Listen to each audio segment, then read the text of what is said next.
মা হাওয়া মিটিং এর মধ্যে ছিল, মা হাওয়া দেখতে পেয়েছিল চেহারাটা আল্লাহ, ভিতরে আছে আল্লাহ, জমিনের প্রতিনিধি। ফেরেশতারা কিবলা করে আল্লাহকে সিজদা দিয়েছিল, মা হাওয়া আদমকে কিবলা করে আল্লাহর সিজদা দিয়েছিল।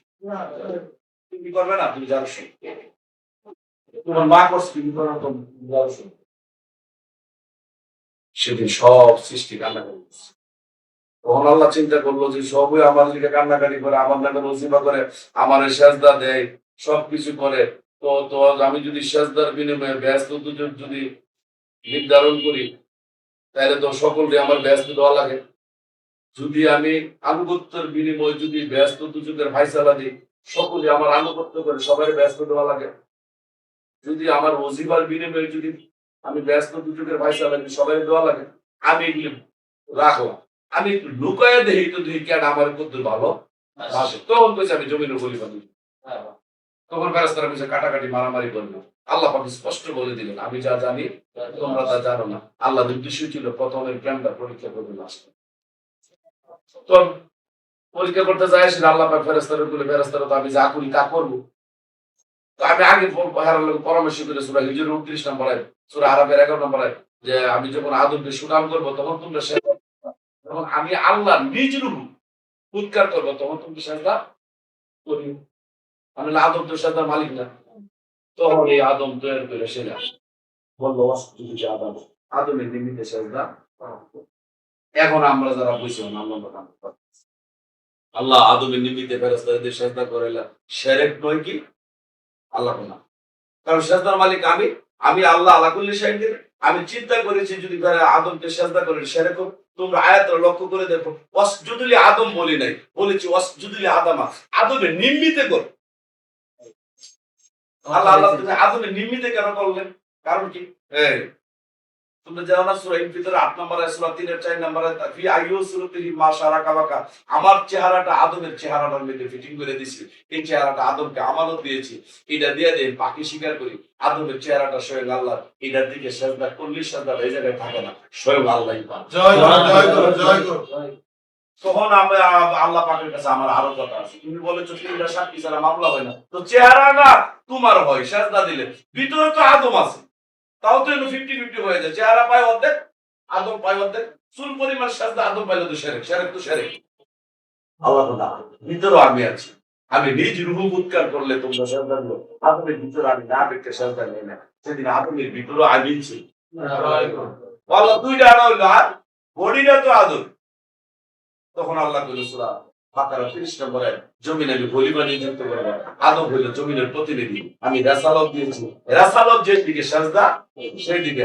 আদমের চেহারা আল্লাহ, আদমের ভিতরে আছে আল্লাহ, আদম জমিনের প্রতিনিধি। তিনটি কারণে ফেরেশতারা সেজদা দিয়েছিল, সেই জন্য ফেরেশতারা সেদিন মুমিনত্ব লাভ করছে। সেদিন ইবলিস সেজদা না দিয়ে সেদিন কারণ আসেন আমরা এখন আর এই সেজদা করব না, ফেরেশতারা করছে, আমরা করব না। আমরা কার সন্তান? আদম সন্তান। আদম যদি নবী হয়, আমাদের আদি বাবা হলো, মা হাওয়া আমাদের মা হলো, আমি আল্লাহর কাছে জানার দরকার। সূরা বাকারা 35 নম্বর আয়াতে আল্লাহ পাক বলল যে হে আদম, তুমি তোমার স্ত্রী না জান্নাতে থাকো, পান করো, আহার করো, অপচয় করিও না। এই আয়াতের ব্যাখ্যা, মা হাওয়া তো জান্নাতে ছিল, সেজদাটা করেছিল বাইরে না জান্নাতে। তো ওই মিটিং এর ভিতরে মা হাওয়া আছে, তো মা হাওয়া হয়তো সেজদা করলে, যদি না করে তো আয়াত তো আসলে ইল্লা ইবলিস ইল্লা মা হাওয়া, আয়াত তো আছে শুধু ফেরেশতারা করে নাই, সকলেই সেজদা করলো। এই কথা তো প্রমাণ হয় সেদিন মা হাওয়া মিটিং এর মধ্যে ছিল, মা হাওয়া দেখতে পেয়েছিল চেহারাটা আল্লাহ, ভিতরে আছে আল্লাহ, জমিনের প্রতিনিধি। ফেরেশতারা কিবলা করে আল্লাহকে সিজদা দিয়েছিল, মা হাওয়া আদমকে কিবলা করে আল্লাহর সিজদা দিয়েছিল।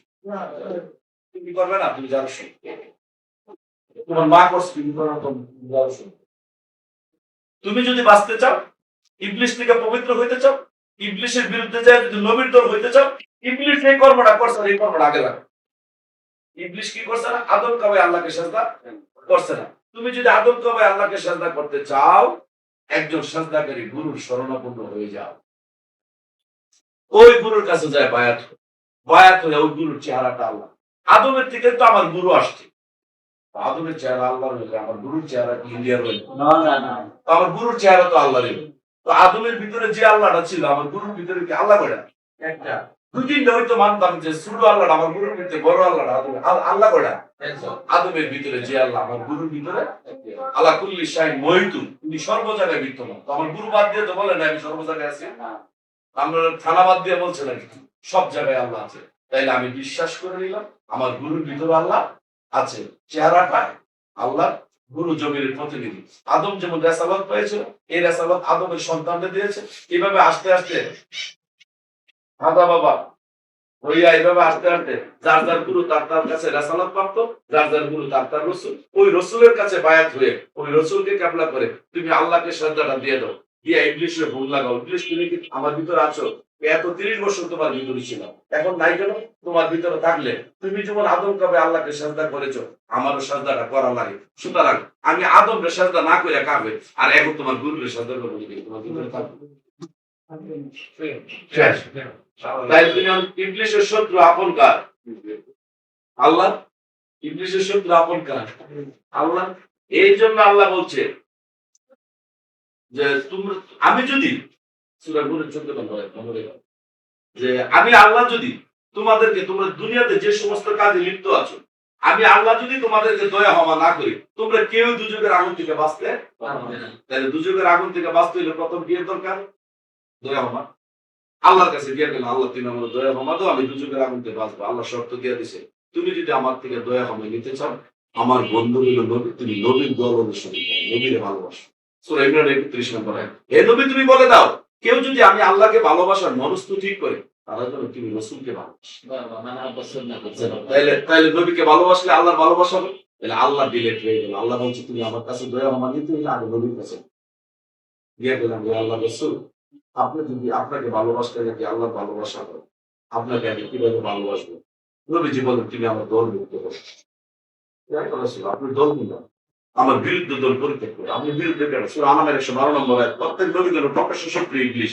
ইবলিশ থেকে তুমি পরিত্যাগ করো, ইবলিশ থেকে তুমি আলাদা করো, তাই তুমি আমার দল হতে পারো।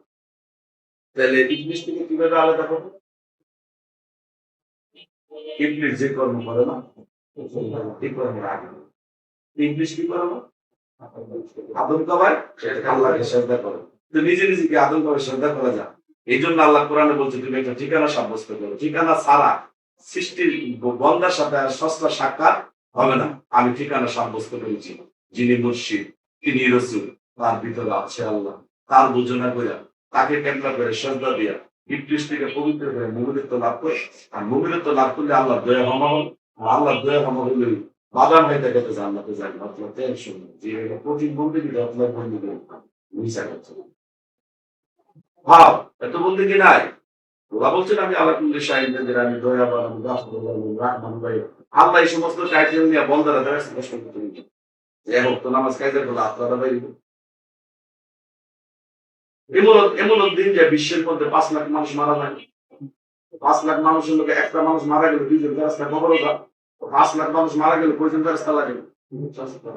10 লাখ। ফেরেশতা বাড়াইলে আবার আল্লাহ লাগে 10 লাখ, পশুদিন লাগে 10 লাখ। এইভাবে 10 লাখ ফেরেশতা 6 লাখ 20 লাখ করে দেবো। আল্লাহ ভালো ভালো মিথ্যা বলে। মানুষ মারা যাওয়ার পর তাৎক্ষণিক আমার কাছে নিয়ে আসবো। সেদিন আমার কাছে সূরা আনামের 158 নম্বর আয়াত নিয়ে আসার পরে সূরা কাফের 22 নম্বর আয়াত, সেদিন তাদের চোখের পর্দা উন্মোচন করে দেওয়া হবে। বলবে হে অফিসার সাহেব, তোমার যে দেখার জন্য কামনা বাসনা ছিল, তুমি ব্যস্ত দেখবা, দুচোখ দেখবা, আল্লাহ দেখবা, এখন কি তুমি দেখতে পেরেছো? সূরা মুমিনুর 38 নম্বর আয়াত। আল্লাহ কনফার্ম করবে তুমি কি 100% দেখেছো? তখন উনি এবারে বলবেন, তখন উনি সাজদার সূরা সাজদার 12 নম্বর আয়াত, আল্লাহ দেখলাম, শুনলাম, বুঝলাম। তখন আল্লাহ বলবে ঠিক আছে এখন বলো তোমাকে কি করবো। তখন উনি বলবে যে আমি যে এই ইয়া করে চাকরি বাকরি করে আমার মনে হইতেছে তোমাকে উপযুক্ত ভাবে ডাকতে পারিনি, আমার কাছে লজ্জা বোধ হচ্ছে, তোমার কাছে ব্যস্ততা চাওয়া, সম্ভবত তুমি আমাকে দুনিয়াতে আবার পুনরায় ফেরত পাঠাও, আমি যেন আবার কর্ম করে আসতে পারি। আল্লাহ বলে দিল সূরা মুমিনের 100 নম্বরে, না না না না না না, সব তোমার আমি দীর্ঘ আয় দান করেছি, অনেক সংকেত দিয়েছি, তোমার যুবক বয়সে বন্ধু হয়েছিল তাও তুমি হেদায়েত পাও না, তোমার যুবক বয়সে তোমার সাথে একটা অ্যাক্সিডেন্ট করে মানুষ মারা গেছে তাও তুমি হেদায়েত হও না, তোমার এমন একটা জ্বর দিয়েছিলাম এই জ্বরটা অনেক মানুষ মারা গেছিল, তুমি বাচ্চা হয়েছে তারপরে তুমি হেদায়েত হও নাই। এইভাবে শত শত সংকেত তোমার কাছে পাঠানো হয়েছে। আয়ু দিয়েছিলাম দীর্ঘ আয়ু, তোমার কাজ হবে না, তোমার সামনে আছে বাজরা, বাজরাক মানে কি একটা অন্তরাল। তোমাকে যে রাস্তায় মানব আকারে পাঠিয়েছিলাম সেই রাস্তায় তুমি সাকসেস হও নাই, তোমাকে আরেকটা রাস্তায় পাঠাবো। সূরা মুমিনুনের 60 নম্বর আয়াত। আমি আল্লাহ যাদের প্রতি রাগান্বিত হয়ে যাই, উদান্বিত হয়ে যায়, তাদের কতজনকে সুর আর বাহু বলে তোমার শেষ। চিল্লাচিল্লি কিছু কারণ নেই। আর যারা জান্নাতি হবে তাদের ওয়াজটা রাজগার রাহি করবো, তাদের ওয়াজটা হবে ওই ইবলিস যে সেজদা করে নাই এই সেজদা করে একটা হাসরের দিন তারা জান্নাত পাইব। সূরা কলমের 42 43 নম্বর। জয় গুরু, জয় গুরু। কথা বুঝে